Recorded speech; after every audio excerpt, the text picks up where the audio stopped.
Bienvenue sur NapDMB, n'ayons pas peur des mots bibliques, la chaîne qui vous dit tout sans tabou. Aujourd'hui, le mot sera mort, plus exactement la mort. Si vous recherchez ce mot dans une concordance biblique, alors vous allez le trouver plus de 830 fois. 830 fois, et si vous tapez le mot meurtre, meurt, ou mouru, ou mourra, etc., alors là, il va apparaître plus de 1400 fois. Tout de suite, un premier verset dans la parole de Dieu, dans la Genèse, chapitre 2, verset 17, où il est écrit ceci, que je vais lire. « Mais tu ne mangeras pas de l'arbre de la connaissance du bien et du mal, car le jour où tu en mangeras, tu mourras. » Et là, c'est Dieu qui s'adresse à l'homme, Adam, en lui donnant cette indication, cette précision. Et ici, tu mourras, c'est un mot en hébreu qui a été pris et c'est mout qui a été pris, qui veut dire mourir, tuer, être exécuté, être mis à mort par rapport à un châtiment, périr pour une nation ou mourir prématurément. Ça veut dire par négligence d'une conduite morale sage. Et il veut aussi dire exécuter ou être tué. C'est la première fois dans la parole de Dieu, dans la Bible, où il est fait mention du mot mourir, donc de la mort, ici dans la Genèse. Ici, Dieu a prévenu Adam. Et en Genèse 5.5, on voit l'accomplissement de cette parole, parce que c'est là où il est écrit que les jours d'Adam furent de 930 ans, puis il mourut. C'est la parole de Dieu. Alors, ce qui est très intéressant, c'est que dans Genèse 2.17 que nous venons de lire, tu mourras dans le texte original, eh bien, si nous prenons la Bible, nous allons le lire une seule fois. Mais ce mot est pris deux fois, c'est-à-dire tu mourras, ou mourir, mourra. Et en fait, le deuxième mot qui a été traduit, qui n'est pas traduit ici, c'est tu mourras, mais dans un sens où il est conjugué à l'imparfait. Ça veut dire que ça va se répéter dans le temps. C'est-à-dire que ça va se transmettre à tous les hommes. Alors, un autre verset pour expliciter ce que je viens de dire. Donc, dans le livre de Romains, chapitre 5, verset 12, il est écrit ceci. « C'est pourquoi, comme par un seul homme, le péché est entré dans le monde, et par le péché la mort, et qu'ainsi la mort s'est étendue sur tous les hommes, parce que tous ont péché. » Ici, le mot mort, en grec, le mot qui était employé, c'est thanatos. Thanatos, qui signifie la mort du corps, la séparation naturelle d'une séparation naturelle ou violente, de l'âme et du corps par laquelle se termine la vie sur cette terre. Avec une idée implicite de misère future en enfer, on parle de le pouvoir de la mort. Un autre verset dans la parole de Dieu, dans le livre de Jean, au chapitre 8 et verset 51, et là c'est Jésus qui parle, et Jésus dit « En vérité, je vous le dis, si quelqu'un garde ma parole, il ne verra jamais la mort. » Donc la mort ici, thanatos. Un autre verset, Romains chapitre 6, verset 9. « Sachant que Christ ressuscité des morts ne meurt plus, la mort n'a plus de pouvoir sur lui. » Ici, l'emploi de 3 fois du mot mort.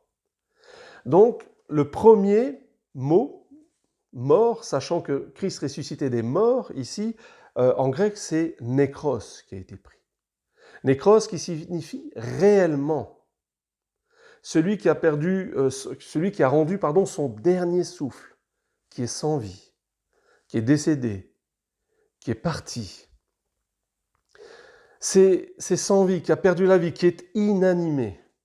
Voilà le sens de ce mot ici, nékros. Et il a un sens métaphorique, c'est-à-dire qu'il peut aussi signifier être spirituellement mort. Voilà ce que ce mot signifie. Et on a vu qu'il y avait trois fois le mot mort qui est pris, ressuscité des morts, ne meurt plus, et la mort n'a plus de pouvoir sur lui.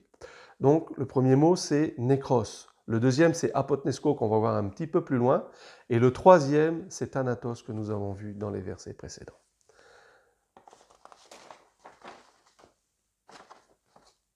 Un autre verset dans la parole de Dieu.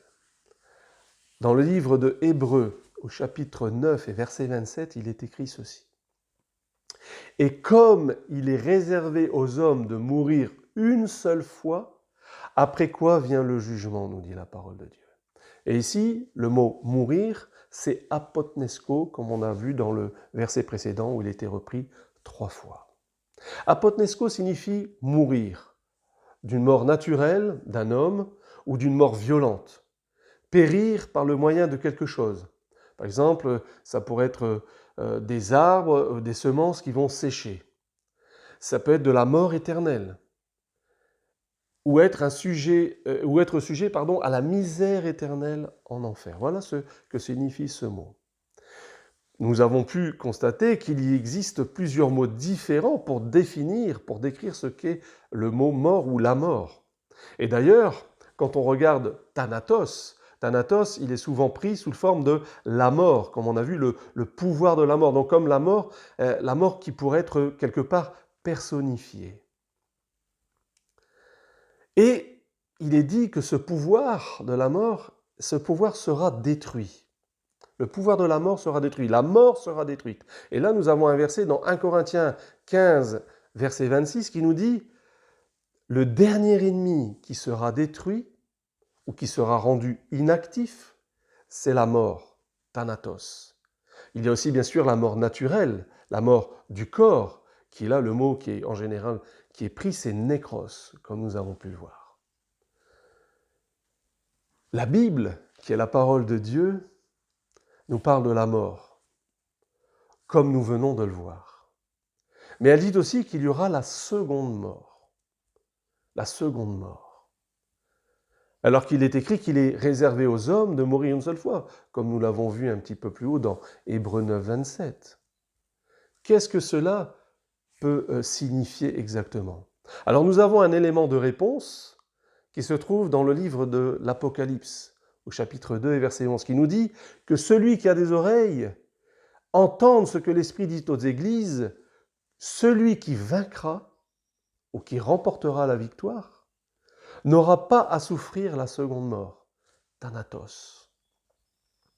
Il faut savoir que le corps meurt, que l'âme meurt, mais que l'esprit, lui, ne meurt pas.